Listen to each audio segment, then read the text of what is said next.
اللہ تعالیٰ نے ہر انسان کو جو زندگی نصیب فرمائی ہے، یہ زندگی اللہ کی طرف سے بڑی نعمت ہے، اس لیے کہ اللہ تعالیٰ نے انسان کو دنیا کے اندر ہمیشہ کے لیے نہیں بھیجا۔ کامیاب انسان وہ ہے جو زندگی کے اندر ملنے والے وقت کو قیمتی بناتا ہے، اور ناکام ترین انسان وہ ہے جو وقت کو برباد کرتا ہے۔ انسان کی زندگی کے سال ختم ہوتے جا رہے ہیں، 2024 ختم ہو رہا ہے، 2025 آ رہا ہے۔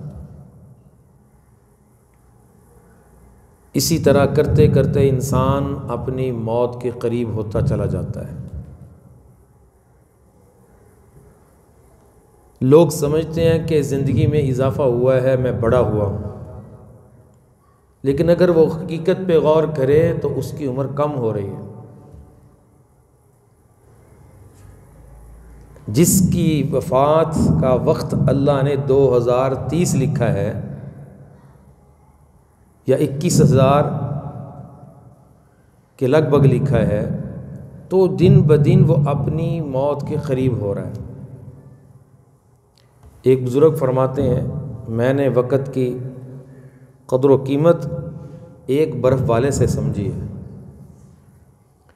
کہ وہ آواز لگا رہا تھا کہ میری برف پگھل رہی ہے، لوگوں میرا نقصان ہو رہا ہے، مجھ سے لے لو، میری جمع پونجی ضائع ہو رہی ہے۔ تو فرمایا اسی طرح انسان کی زندگی بھی آہستہ آہستہ برف کی طرح پگھل رہی ہے۔ جیسے برف پگھلتے پگھلتے ایک وقت آتا ہے کہ وہ پورا جو برف کا بلاک ہوتا ہے وہ ختم ہو جاتا ہے، پانی بن جاتا ہے۔ انسان کی زندگی کی حیثیت بھی اسی طرح ہی ہے۔ کسی کو یہ بات سمجھ میں آ رہی ہے، کسی کو یہ بات سمجھ نہیں آ رہی۔ کتنے واقعات انسان کی زندگی میں ایسے ہوتے ہیں، وہ نصیحت عبرت کے لیے اس کے لیے کافی ہوتے ہیں، لیکن اس کا ضمیر اسے بیدار نہیں کرتا۔ حسن بصری رحمۃ اللہ علیہ فرماتے ہیں، ایسے لوگوں کا دل مردہ ہوتا ہے۔ ایک شخص کہنے لگا ان سے کہ آپ کی بات سنتے ہیں، اثر نہیں ہوتا، اتنے سالوں سے سن رہے ہیں، اثر نہیں ہوتا، زندگی میں انقلاب نہیں آتا، دل نہیں بدلتا۔ انہوں نے کہا تیرا دل مویا ہوا ہے، سویا ہوا نہیں ہے۔ سونے والے کو تو بیدار کیا جا سکتا ہے، مرنے والے کو بیدار نہیں کیا جا سکتا۔ اتنی تم گفتگو سنتے ہو، اتنا بیان سنتے ہو، اتنے واقعات دیکھتے ہو، لیکن اثر نہیں کرتے۔ ایک بزرگ کے پاس ایک شخص گیا، کہنے لگا کہ مجھے کوئی نصیحت فرما دے۔ تو کہنے لگے آپ کے باپ زندہ ہیں؟ اس نے کہا نہیں، وہ تو انتقال کر گئے۔ تو فرمانے لگے جس انسان نے اپنے ہاتھوں سے اپنے باپ کو قبر میں اتارا ہو، اس کو میں کیا نصیحت کروں، اس کے لیے تو نصیحت ہو چکی ہے، اس کے لیے تو نصیحت ہو چکی ہے کہ اگر میں آج اپنے باپ کو قبر میں اتار رہا ہوں، یہ میرے ساتھ بھی ہونے والا، آج نہیں کل، کل نہیں پرسوں ہو تو جائے، کتنی زندگی گزار لے۔ وقت اللہ کی طرف سے میرے عزیزوں بڑی نعمت ہے۔ میرے نبی نے فرمایا کہ موت سے پہلے زندگی کو غنیمت سمجھو، بڑھاپے سے پہلے جوانی کو غنیمت سمجھو، اور صحت کو بیماری سے پہلے غنیمت سمجھو۔ اللہ نے صحت عطا فرمائی، اللہ نے جوانی عطا فرمائی، اللہ نے زندگی عطا فرمائی، ہم اس میں اتنی محنت کر لیں کہ اگر کل کو بڑھاپا بھی آ جائے ہمیں اپنی جوانی کی گئی محنت ہمیں بڑھاپے میں اس کا انعام ملے گا۔ حدیث میں آتا ہے، انعام دیکھیے، ایک انسان اپنی جوانی میں ایک نیک عمل کیا کرتا تھا، لیکن بڑھاپے میں وہ نہیں کر سکا، بوڑھا ہو گیا، نہیں ہو سکا، ہمت نہیں رہی۔ اللہ پھر بھی فرشتوں سے کہتے ہیں اس کے عمل کو لکھتے رہو، کیونکہ اس کے اوپر بڑھاپا آ گیا ہے۔ اگر اس کو میں یہ جوان رہتا تو عمل کرتا رہتا۔ اور میں نے حدیث پڑھی ایک دن کہ جو بوڑھوں کی قدر کرتا ہے، بوڑھوں کی، اللہ اگر یہ بڑھاپے میں پہنچے گا لوگوں کو اس کی خدمت پہ لگا دیں گے، لوگوں کے قلوب میں اس کی محبت پیدا کر دیں گے۔ جو اپنے سے اپنی زندگی میں دیکھتا ہے کہ زیادہ عمر والے والدین بڑھاپے میں چلے گئے اور وہ لوگ بڑھاپے میں چلے گئے، ان کا احساس کرتا ہے۔ وقت بڑی نعمت ہے، پھر وہ وقت آئے گا کہ انسان کرنا چاہے گا کچھ نہیں کر پائے گا، کرنا چاہے گا کچھ نہیں کر پائے گا، خون کے آنسو بہائے گا، نہیں ہو سکے گا۔ اللہ نے بات تو قرآن کریم میں اصل میں کی تھی مشرکین کے بارے میں، لیکن آج کل کے حالات کے اعتبار سے ہم دیکھتے کہ یہ کیفیات تو ہمارے مسلمانوں کی بن چکی ہیں۔ اللہ کے نبی انہیں اتنا سمجھاتے تھے، اتنی دعوت دیتے تھے، اتنے معجزات انہیں دکھاتے تھے، پھر بھی نہیں مانتے تھے۔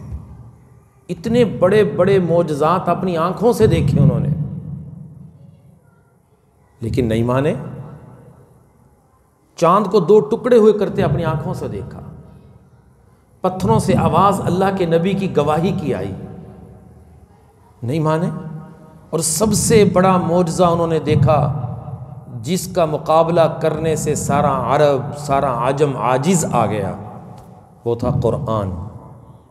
فَأْتُوا بِسُورَةٍ مِّن مِّثْلِهِ، ایک سورت لے کر آؤ، فَأْتُوا بِعَشَرِ سُوَرٍ مِّثْلِهِ، 10 صورتیں لے کر آؤ۔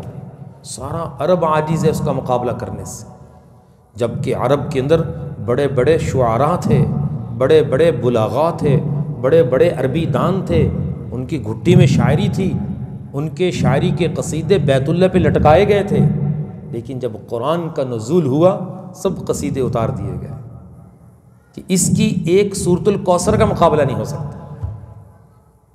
اتنا بڑا معجزہ، نہیں مانے۔ تو اللہ تعالیٰ نے فرمایا هل ينظرون الا ان تأتيهم الملائکہ، یہ نہیں مان رہے، کیا یہ اس انتظار میں ہے کہ آسمان کے فرشتے ان کے سامنے ظاہر ہو جائیں ان کی روح کو قبض کرنے کے لیے؟ وہ کہیں ہم تمہاری روح قبض کرنے لگے ہیں، مانتے کیوں نہیں مانتے؟ یہ اس انتظار میں ہے۔ او یأتی ربک، یا آپ کا رب خود ان کے سامنے آ جائے۔ نفسن ایمانھا، یا آپ کے رب کی نشانیاں ان کے سامنے آ جائیں، کوئی علامت آ جائے جو انہیں سمجھا دے۔ مفسرین فرماتے ہیں علامت سے مراد، نشانی سے مراد قیامت کی علامات ہیں۔ کیا جب یہ قیامت کی علامتوں کو دیکھیں گے پھر یہ مانیں گے، پھر یہ زندگی میں انقلاب لائیں گے، پھر یہ اللہ کی طرف رجوع کریں گے؟ لیکن فرمایا سن لو، لم تکن آمنت من قبل ایمانھا او کسبت فی ایمانھا خیرا، سن لو جب رب کی نشانیاں ظاہر ہو جائیں گی تو تمہارا ایمان، تمہارے اعمال کوئی بارگاہ الہی میں قبول نہیں ہو۔ سورج جب مغرب سے طلوع ہو جائے گا تو تمہارا، اگر کوئی بندہ ایمان لانا چاہے پہلے کفر میں تھا، نہیں مانا جائے گا۔ پہلے زندگی برباد ہو رہی تھی برائیوں میں، اب کہتا میں نیک بنتا ہوں، نہیں قبول کی جائے گی۔ تم اس انتظار میں ہو کہ علامت قیامت ظاہر ہو جائے۔ مغرب سے سورج طلوع ہونے کے 120 سال کے بعد قیامت برپا ہوگی۔ 120 سال کا عرصہ کسی کافر کا ایمان نہیں مانا جائے گا۔ کسی کا نیک عمل معتبر نہیں ہوگا. خون کے آنسو بہائیں گے, نہیں تسلیم کیا جائے گا. تو اللہ تعالیٰ فرماتے ہیں پھر اسے انسان کو کہا جائے گا اولم نعمرکم, تجھے زندگی نہیں بخشی تھی؟ ما تذکر فیہ من تذکر وجاءکم النذیر, ڈرانے والے نہیں آئے تھے؟ یہ کہے گا قالوا بلا قد جاءنا نذیر, اللہ پاک ڈرانے والے کیوں نہیں آئے؟ آئے تھے. زندگی بھر بیان سنے, تقریریں سنی, مسجد میں گئے, جمعے پڑھے, سب کچھ ہوا, پھر تیری زندگی میں انقلاب کیوں نہیں آیا؟ تیری زندگی میں عبادات کیوں نہیں تھی؟ تیرے معاملات ٹھیک کیوں نہیں ہوئے؟ تیری معاشرت اچھی کیوں نہیں ہوئی؟ سبب کیا تھا؟ وجہ کیا تھی؟ تو یہ کہے گا فَكَذَّبْنَا وَقُلْنَا مَا نَزَّلَ اللَّهُ مِن شَيْءٍ, ہم نے جھٹلا دیا تھا, ہم نے کہہ دیا تھا کہ یہ مولویوں کی باتیں ہیں, ہم نے کہہ دیا تھا یہ مولوی ایسے ڈراتے رہتے ہیں, اللہ بڑا غفور الرحیم ہے, ہم نے تو یوں کہہ دیا تھا, ہم نے تو کہا تھا کہ دعوت جا کے کافروں کو دو, ہم تو مسلمان ہیں. مسلمان ہونا میرے عزیزوں کامیابی کے لیے کافی نہیں ہے. بڑی نعمت ہے ایمان, لیکن ایمان کے تقاضے بھی ہیں, ایمان کا مطالبہ بھی ہے. قرآن تم تلاوت کرتے ہو, جتنی بار ایمان کی بات آتی ہے وَعَمِلُوا الصَّالِحَاتِ نہیں پڑھتے, آمنوا وَعَمِلُوا الصَّالِحَاتِ, آمنوا وَعَمِلُوا الصَّالِحَاتِ. یہ وَعَمِلُوا الصَّالِحَاتِ کیا ہے؟ یہ ایمان کا تقاضا ہے. عبادات کے اعتبار سے آپ کا عمل اچھا ہو, معاملات کے اعتبار سے آپ کا معاملہ اچھا ہو, معاشرت کے اعتبار سے آپ کا عمل اچھا ہو, اخلاق کے اعتبار سے آپ کا عمل اچھا ہو. تمہیں الذی خلق الموت والحیات لیبلوکم ایکم احسن عملا, تمہیں زندگی اس لیے بخشی ہے, اللہ آزمانا چاہتے ہیں کس کا عمل اچھا ہوتا ہے. زندگی بڑی نعمت ہے, وقت بڑی نعمت ہے. قرب قیامت میرے نبی نے فرمایا مہینے سالوں میں تبدیل ہو جائیں گے, سال مہینوں میں تبدیل ہو جائیں گے. سال ایسے گزرے گا جیسے مہینہ گزرتا ہے, اور مہینہ ایسے گزرے گا جیسے ہفتہ گزرتا ہے, اور ہفتہ ایسے گزرے گا جیسے دن گزرتا ہے. وقت میں تیزی آ جائے گی. یہ وقت ہے آپ کے سامنے, وقت کتنی تیزی سے گزر رہا ہے, لیکن وقت کو فضول کاموں میں ضائع کیا جا رہا ہے, فضول مجلسوں میں ضائع کیا جا رہا ہے. ایک ایک لمحہ قیمتی ہے. سب سے زیادہ حسرت اس ایمان والے کو قیامت کے دن اس گھڑی پر ہوگی, میرے نبی نے فرمایا جو گھڑی اللہ کی یاد کے بغیر گزری. سب سے زیادہ حسرت کرے گا, افسوس کرے گا. اللہ اکبر. اور سب سے زیادہ ایمان والوں کو وقت کو برباد اس زبان نے کر رکھا ہے.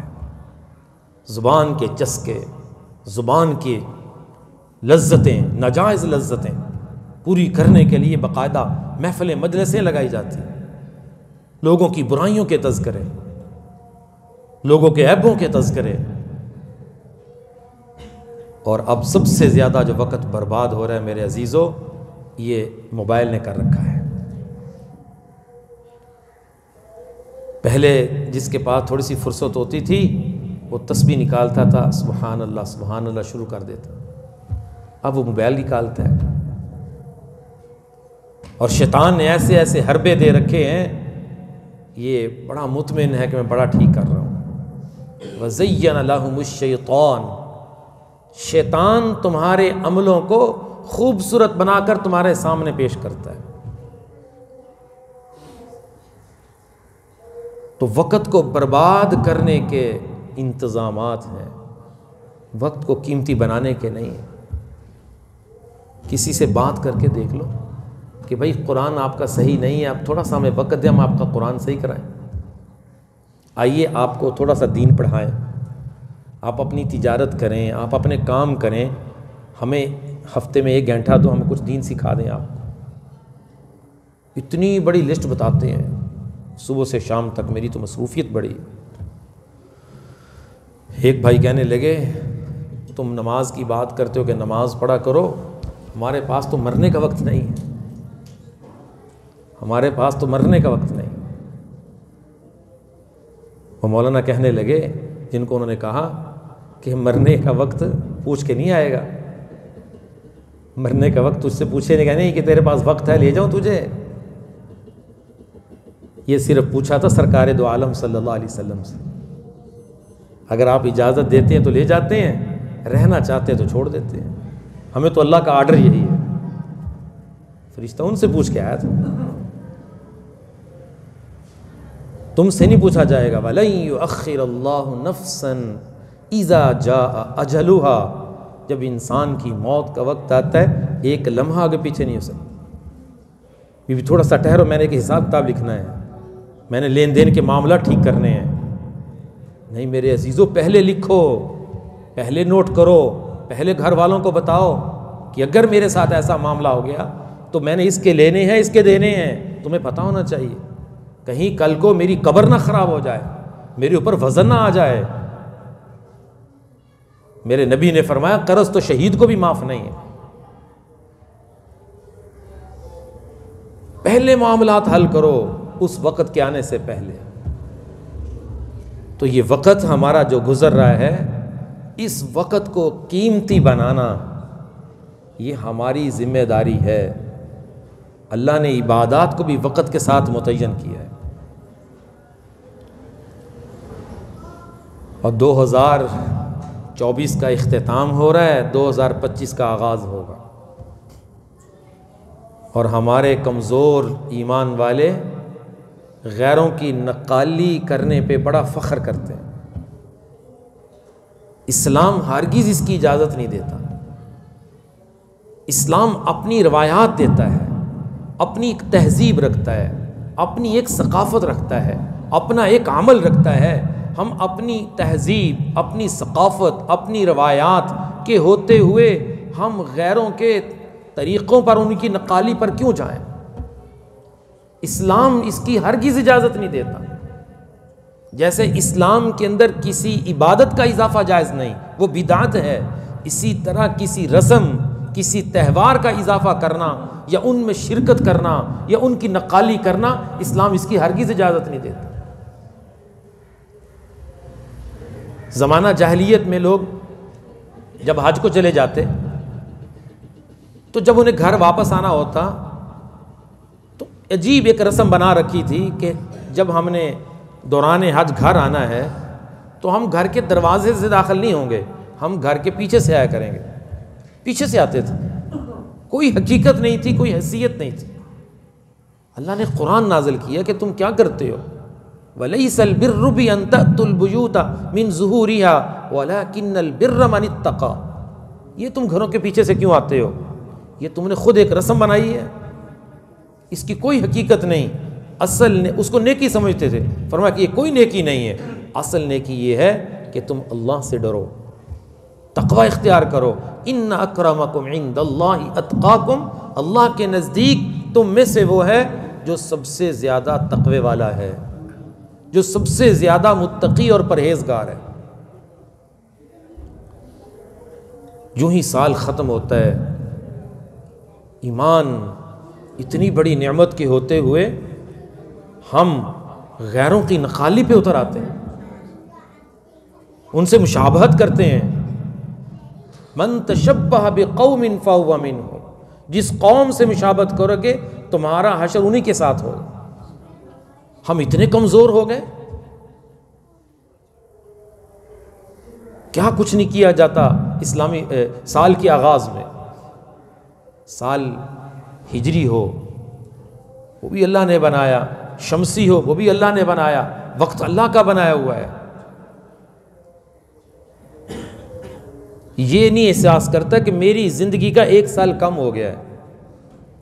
یہ برتھ ڈے مناتا ہے، یہ سال کی نیو ایئر نائٹ کا جشن مناتا ہے کہ میری زندگی بڑھ گئی، میرا سال بڑھ گیا۔ حقیقت میں سال کمی کی طرف گیا ہے، زندگی کم ہوتی جا رہی ہے۔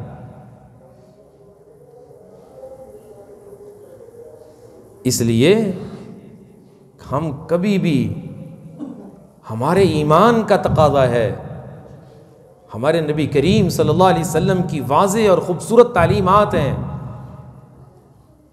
کہ ہم غیر مسلموں کے کسی تہوار اور کسی تقریب اور کسی بنائی ہوئی رسم میں شرکت نہیں کریں گے اور ان سے مشابہت نہیں کریں گے۔ سال کے آغاز میں جتنی تقریبات ہوتی ہیں اس کا اسلام سے کوئی تعلق نہیں۔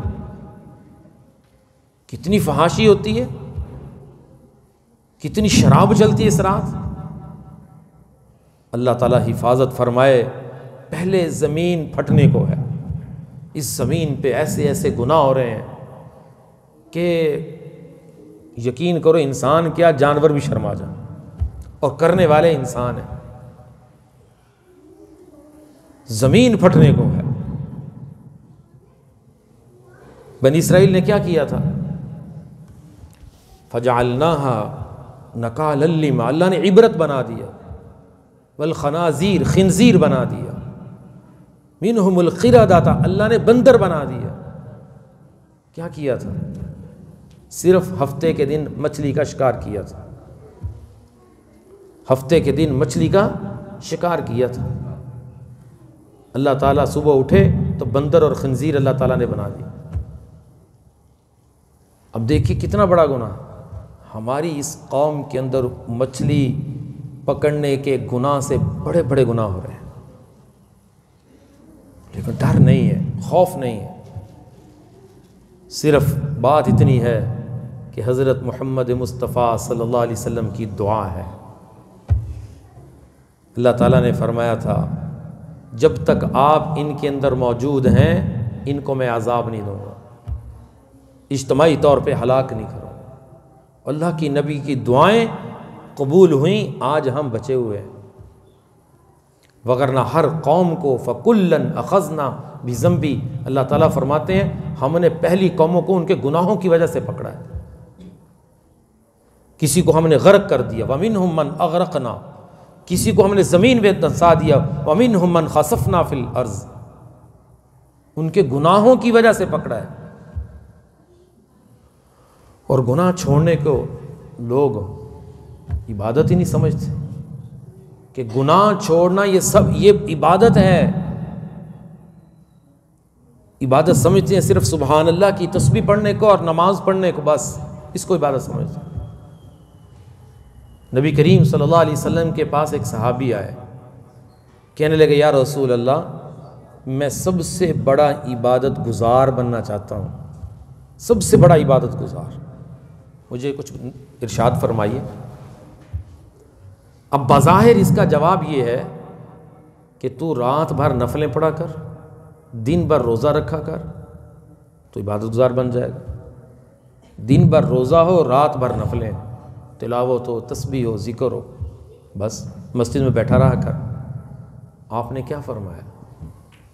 آپ نے فرمایا تو اللہ کی حرام کردہ چیزوں کو چھوڑ دے، سب سے بڑا عبادت گزار بن جائے۔ اللہ کی حرام کردہ چیزوں کو چھوڑ دے، نافرمانی کو چھوڑ دے، بغاوت کو چھوڑ دے۔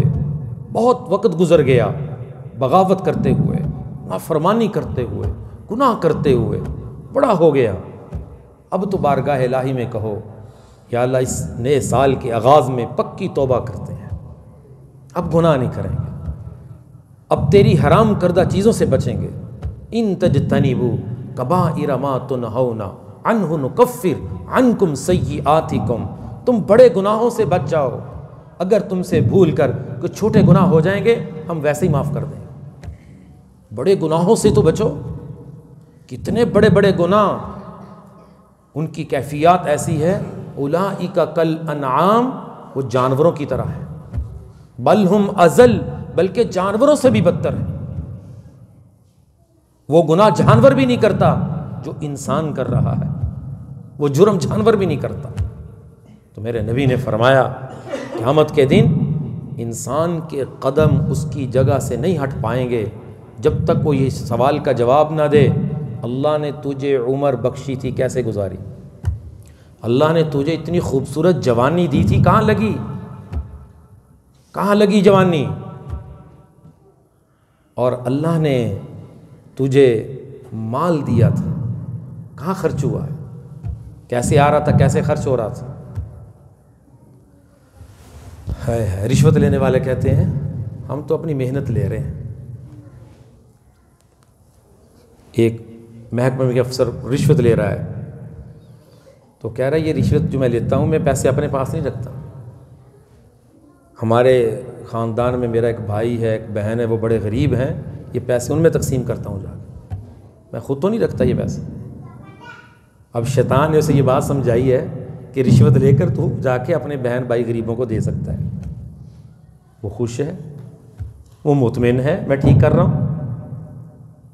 عمل جہنم والا کر رہا ہے، الراشی والمرتشی کلاہما فی النار، رشوت دینے اور لینے والا دونوں جہنمی۔ چھوٹے چھوٹے کاموں پہ رشوت، چھوٹے چھوٹے کاموں پہ رشوت، چھوٹا سا کام بھی ہو بس بیٹھے بیٹھے ہو جائے، پیسے دیں گے کام ہو جائے، ہمیں کچھ کرنا نہ پڑے۔ ایسا نہیں ہے، تفصیلات ہیں، مسائل ہیں، ایک حد ہے، اس حد کے بعد جا کر تم اپنے حق کے لیے کسی کے منہ میں حرام ڈال سکتے ہو۔ تو میرے عزیزو، وقت جو اللہ تعالیٰ نے ہمیں دیا ہے یہ بڑا قیمتی وقت ہے۔